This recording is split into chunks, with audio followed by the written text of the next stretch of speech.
Warisan Terpadu, yaitu SDIT Nurul A'rof, tepatnya di Cikarang Selatan ini. Assalamualaikum Ibu. Ibu, perkenalkan, nama saya Nisa Hikmah dari Universitas Pelita Bangsa, Prodi PGSD. Ibu izin meminta waktunya. Di sini saya akan memenuhi tugas UAS Personality Development, yaitu mewawancarai profesi Ibu yang sebagai. Perkenalkan, nama saya Prati Mustika Sapri, SPD, saya guru dari kelas 1. Untuk mempersingkat waktu, saya mulai membacakan pertanyaannya ya Bu. Yang pertama, apa sih yang menginspirasi Ibu untuk menjadi seorang guru? Yang menjadi inspirasi saya itu ingin memberi manfaat dan berkarya untuk bangsa serta mengajar yang dianggap berhati. Selain itu juga saya ingin mengajarkan agama dan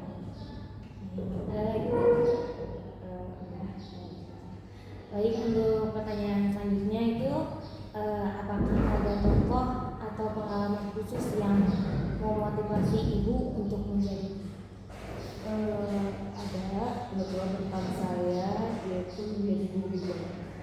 guru bimbel? Berarti bukan di sekolah ya Bu? Iya, jadi dia punya usaha bimbel. Itu yang bikin Ibu ingin jadi guru ya? Untuk pertanyaan selanjutnya, apa sih tantangan terbesar yang Ibu hadapi di awal karir sebagai seorang guru ini, dan bagaimana cara untuk mengatasinya? Tadi kan tantangan di awal karir ya. Iya. Yang pertama itu ada penguasaan materi ya. Yang kedua itu ada metode dalam pembelajaran siswa.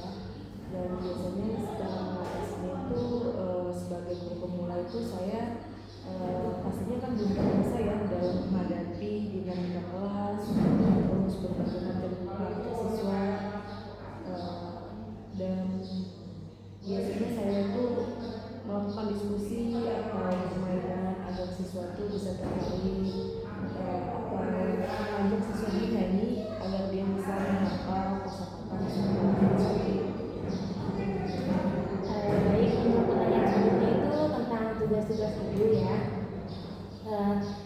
Pertama itu ada apa saja tugas Ibu sebagai guru dalam kegiatan sehari-hari di sekolah? Tugas yang bisa saya jalani itu pertama yang pastinya menyiapkan SOP, yang kedua ada evaluasi dan penilaian. Biasanya saya ada tambahan yaitu mengikuti ekstrakurikuler itu ekskul tambahan.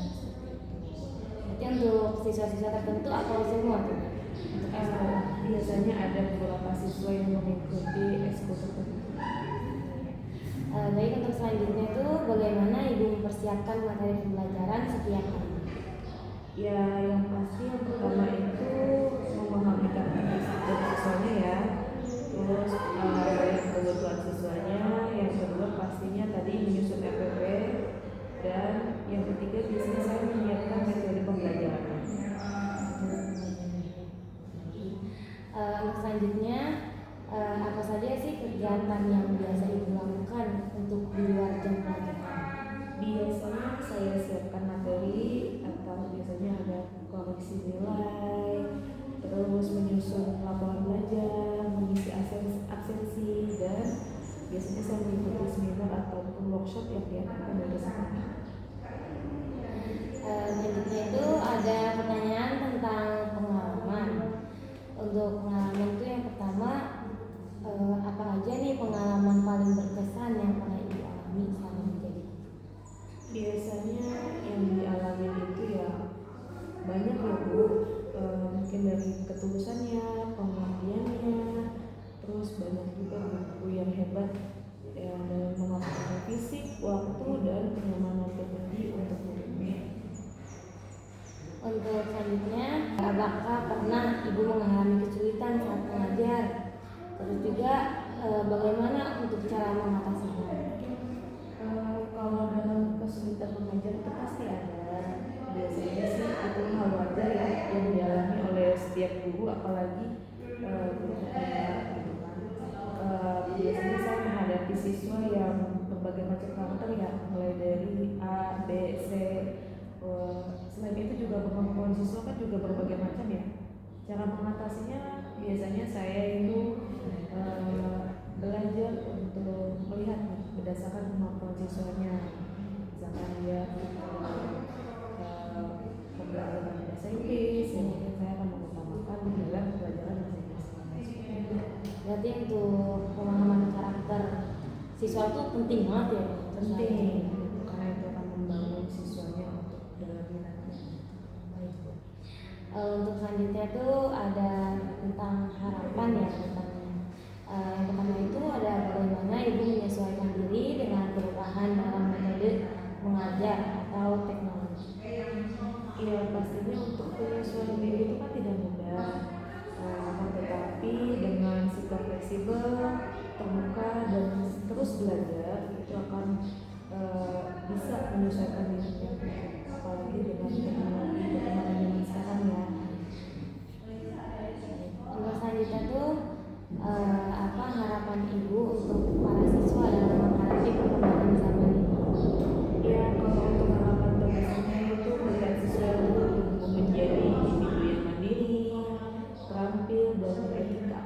Selain itu dunia itu kan perputarannya ya, berubah gitu. Dan kita ingin memastikan bahwa mereka itu memiliki keterampilan dan kemampuan karakter yang akan dibutuhkan untuk menghadapi masa depan. Selanjutnya, jika ibu diberi kesempatan perubahan apa yang ibu ingin lakukan di sekolah? Jika diberi kesempatan, saya ingin melakukan perubahan di sekolah itu mungkin fokus pada pengembangan teknologi dan pendidikan karakter, dan yang terakhir itu mental siswa ya, itu sangat penting sih dalam dunia pendidikan. Baik, itu saja. Baik ibu, mungkin itu saja yang saya tanyakan. Sebelumnya saya terima kasih banyak untuk waktunya juga jawaban ibu. Semoga kedepannya bisa menjadi motivasi untuk para guru-guru juga untuk